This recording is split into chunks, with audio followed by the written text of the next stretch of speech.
IPL 2024 Lucknow super ஜெயிண்டோட playing eleven தான் நம்ம இந்த வீடியோவில் பார்க்க போகிறோம். லக்னோ சூப்பர் ஜெயிண்டோ வந்து பார்த்தீங்கன்னா குஜராத் டைட்டன்ஸ் மாதிரி இப்போ தான் ஐபிஎல்குள்ளே வந்தாங்க. 2 வருஷம் தான் ஆகுது. 2 வருஷமும் வந்து பார்த்தீங்கன்னா பிளே ஆஃப்ஸ்க்கு குவாலிஃபை ஆகியிருக்காங்க. இது ஒரு நல்ல ஒரு அச்சீவ்மெண்ட் தான். லக்னோ சூப்பர் ஜெயிண்டை பொறுத்த வரைக்கும் KL ராகுல் தான் அந்த டீமை லீட் பண்ணுறாரு. ஓப்பனிங்கும் வந்து பார்த்தீங்கன்னா KL ராகுல் தான் ஆடுறாரு.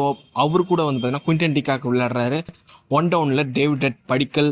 நம்பர் 4 வந்து பார்த்தீங்கன்னா T20 அரக்கன் Nicholas Pooran, Krunal Pandya number 5, Marcus Stoinis number 6, number 7 Deepak Hooda, number 8 சிவமோவி, number 9 Mark Wood, number 10 Ravi Bishnoi, number 11 வந்து பார்த்தீங்கன்னா மோஷின் கான் சமம் ஒரு ஃபைண்ட். இந்தியன் கிரிக்கெட்டை பொறுத்த வரைக்கும் மோஷின் கான் ஒரு லெஃப்ட் ஆர்ம் ஃபாஸ்ட் பவுலர். ஒரு 140 போடக்கூடிய ஒரு லெஃப்ட் ஆர்ம் பவுலர் வந்து பார்த்தீங்கன்னா இந்தியாவில் ரொம்ப ரேரு. அதில் ஒரு பீஸ் தான் வந்து பார்த்தீங்கன்னா இவர். இம்பேக்ட் பிளேயராக வந்து பார்த்தீங்கன்னா கிறிஸ்டப்பா கௌதம் விளையாடுறதுக்கான வாய்ப்பு இருக்குது. அதுக்கப்புறம் வந்து பார்த்தீங்கன்னா பேக்கப்புக்கு யாரெல்லாம் இருக்காங்க அப்படின்றத பார்த்துடலாம். பேட்டிங்கை பொறுத்த வரைக்கும் ஆயுஷ் பதோனி இருக்காரு. பதோனி இப்போ உங்களுக்கே தெரியும், CSKக்காக யங்ஸ்டர் ஒரு மேட்ச்லாம் வந்து பார்த்தீங்கன்னா ஃபினிஷ் பண்ணி கொடுத்தாரு. ஒரு யங்ஸ்டர், அவரை இன்னும் கொஞ்சம் கூட க்ரோம் பண்ணலாம். அதுக்கப்புறம் ஃபாரின் ஆப்ஷனில் வந்து பார்த்தீங்கன்னா பேட்டிங்கில் ஆஸ்டன் டர்னரை வந்து பார்த்தீங்கன்னா அந்த ஒரு 2019 ODI சீரீஸ்ன்னு நினைக்கிறேன். அந்த ஒரு சீரீஸில் வந்து பார்த்தீங்கன்னா மொஹாலியில் நடந்த ஒன் டே மேட்ச்சில் வந்து பார்த்தீங்கன்னா சிங்கிள் ஹேண்டடாக ஒரு மேட்ச் ஜெயிச்சு கொடுப்பாரு. அதுக்கப்புறம் விக்கெட் கீப்பரில் வந்து பார்த்தீங்கன்னா ஏற்கனவே பார்த்தாச்சு KL ராகுல், குவிண்டன் டிகாக், நிக்கோலஸ் பூரான்லாம் வந்து பார்த்தீங்கன்னா பிளேயிங் லெவலில் இருப்பாங்க.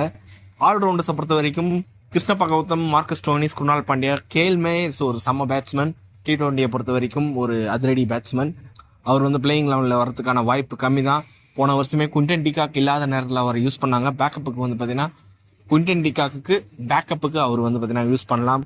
பேஸ் பவுலிங்கை பொறுத்த வரைக்கும் மார்க்வுட் இருக்கார். மார்க்வுட் ஸ்ட்ரெயிட்டாகவே பிளேயிங் லெவலில் இருப்பார்.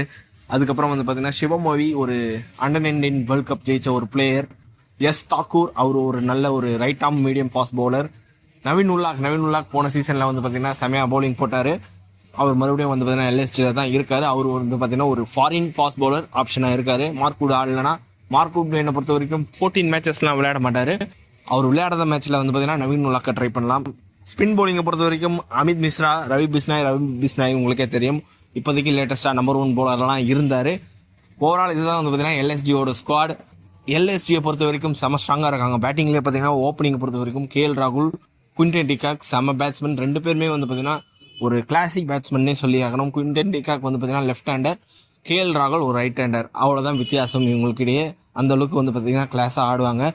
இவங்க 2 பேரில் யாருனா ஒருத்தர் 20 ஓவர் வரையும் ஆடினாலே எதிர் டீமுக்கு டேஞ்சர் தான். அதுக்கப்புறம் மிடில் ஆர்டரில் இன்னும் ஸ்ட்ராங்காக இருக்காங்க நிக்கோலஸ் பூரான், அதுக்கப்புறம் வந்து பார்த்தீங்கன்னா மார்க்கஸ் ஸ்டோயினிஸ், டேவிட் படிக்கல், அதுக்கப்புறம் வந்து பார்த்தீங்கன்னா தீபக் ஹூடா அப்படின்ற மாதிரி பேட்டிங்கில் செம்ம ஸ்ட்ராங்காக இருக்காங்க. LSGயை பொறுத்த வரைக்கும் பவுலிங்கை பொறுத்த வரைக்கும் மார்க்வுட் இருக்கார், மோஷின் கான் இருக்கார். எனக்கு தெரிஞ்சு ஒரு பவுலிங்லேயும் ஓரளவுக்கு ஸ்ட்ராங்காக இருக்காங்க. பட் வந்து பார்த்தீங்கன்னா ஒரு டெத் ஓவர் ஸ்பெஷலிஸ்ட் அப்படின்ற மாதிரி யாரும் கிடையாது டீமில். மார்க்வுட் இருக்கார், பட் அவர் டெத்தில் அந்தளவுக்கு ஒர்க் அவுட் ஆவாரா அப்படின்றது ஒரு கேள்வி இருக்குது. மோஷின் கான் இருக்கார். போன வருஷத்துக்கு முந்தின வருஷம் நல்லா போட்டார் டெத் ஓவர்ஸில், நல்லா ஞாபகம் இருக்குது. ரவி பிஷ்னாய் ஓரளவுக்கு டீசெண்டாக போடுவார், மிடில் ஓவர்ஸில் நல்லா போடுவார். ஓவரால் குட் டீமாக இருக்காங்க.